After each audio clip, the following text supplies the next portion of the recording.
I love a night drive. Something about it really makes me relax and forget about the world ahead. I feel free in a way. But let's introduce myself. I'm a female and 28. The car I had was old. It was breaking down quicker than I was able to fix it. But it was the first car I had ever fully owned on my own, and I loved it. Sadly, the petrol gauge had stopped working, and I knew I had filled it up the other night. So I didn't really pay much attention when I had only dropped a little, but not anymore. I assumed I still had pretty much a full tank, and so drove for over an hour deep in the mountains, as it was the place that was not only quiet, but I could see the stars as I drove. It was perfect. Utter bliss. That bliss though had come crashing to a halt as my car clunked to a stop, as I had run out of petrol. I wasn't afraid of the dark, I was happy to be under the stars. But the worst thing was that I had no service, so I had to walk to get service. Now I knew the roads pretty well. I knew where the closest place would be so I could get signal. The bad thing was that it was going to be around an hour walk in either direction, but I could cut my time in half if I went back on myself and walked through the forest. It was a very popular path.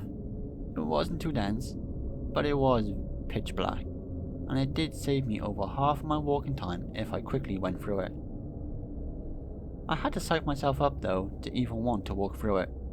It was late at night with no cars around, so I headed off into this forest. Again, I knew the walk. I knew the road, so it wasn't too bad in a way. It was just darkness. I would hear all sounds of animals coming out at night. It was creepy, but nothing that I couldn't handle. I used my phone with the torch so I could see and march on. 10 minutes into the walk though, I thought I could see someone standing up ahead. It was like a shadow. My phone torch wasn't powerful enough to really look ahead, and my eyes weren't the best at night, but I was positive. Hello? I said. Not loudly, but enough for them to hear me. They didn't move though. I continued walking towards them. As I grew closer, I started to feel scared, but thought something wasn't right. Excuse me? Are you okay? Are you lost? I said this while actually thinking I am in the middle of a forest surrounded by mountains. I touched the person and quickly realized it was hard.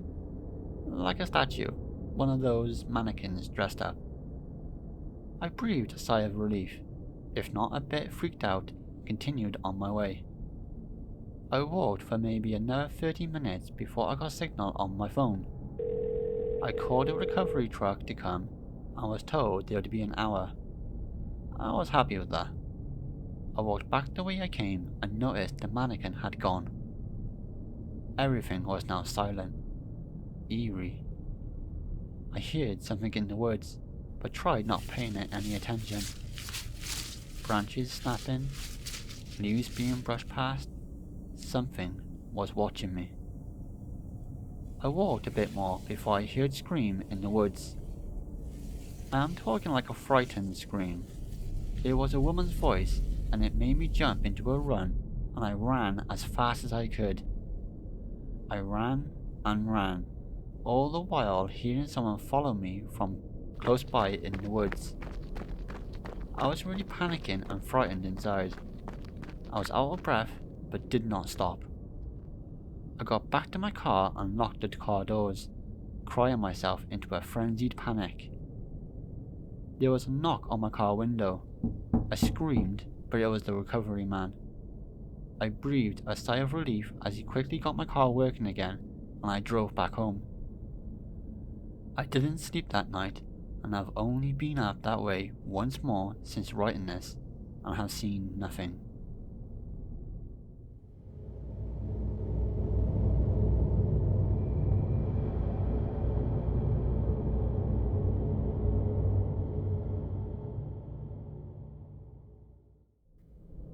I don't think anyone is a bigger night driver than I am. Usually I go for very long drives, not locally, but quite far in one direction, and then I come back on a different route. This story isn't any different. I went up the motorway towards the beach, stopped, relaxed as I listened to the ocean sounds, noticing one or two other cars, and then heading back on a different route through main roads and country lanes. I'm a pretty confident driver in country lanes. It was around 1 AM, raining, and visibility was quite poor. I slowed my speed and drove carefully as I hadn't been on the roads before, and according to my phone, it was a very long winding road. I usually listen to audiobooks whilst driving, and so I think I was concentrating so hard that I didn't notice a pothole on the ground and just hit it. Let's just say the tyre went flat. Great.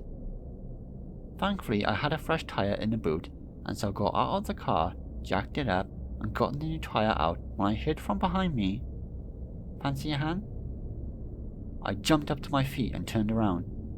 There was a woman, dressed appropriately for where we were, and was smaller than myself. Just to clarify, I am 5'9". No thank you, I'm good. The girl just stood there and watched before saying, "I know this is weird, but my car also broke down, and I've been walking for over an hour. Really need some help myself." I looked at her before carrying on with the car. "Don't you have service?" I asked. But she showed me her phone as she stepped closer. It was turned off. Apparently, it had died. I've always been brought up to help someone else regardless of what time it was or where I was. So I asked a few more questions about who she was, what car she had, and what happened to her car before I finally felt comfortable enough for her to help me out. By helping out, she watched me do it. I was fine with that though. Her name was Abigail. She had an old Ford, and it broke down because it was old. It made me laugh, and I found myself back in my car with this girl talking more about life and crappy old cars. She asked what films I were into, and I admitted I loved a good story, something with adventure. She tapped my shoulder and said she was the same. I had driven all the way out of the country lanes without even thinking about her car. But that was the thing, I didn't even see her car on the road. There was nothing, and believe me, it would be impossible to not have seen a broken down car on a country lane. I played it cool, like I didn't even realize. "So, where do you want me to drop you off? I really want to get home." She remained smiling and said I can just drop her off at the next town. Thankfully, we were only minutes away. "I have something to admit to you," Abigail randomly said as we entered the small town. "I had two guys waiting just 10 minutes down the road from where you broke down. They were going to rob and kill you. But you were really kind, funny, and warm towards me. I really couldn't let that happen to you. Stay safe out there." She smiled while getting out of the car. I was speechless. Really didn't know what to say or think as I drove back home. I'm now a lot more cautious when going on night drives. I am glad this woman had decided to go the other way and not bring me any harm. Thankfully, I have not seen that woman since.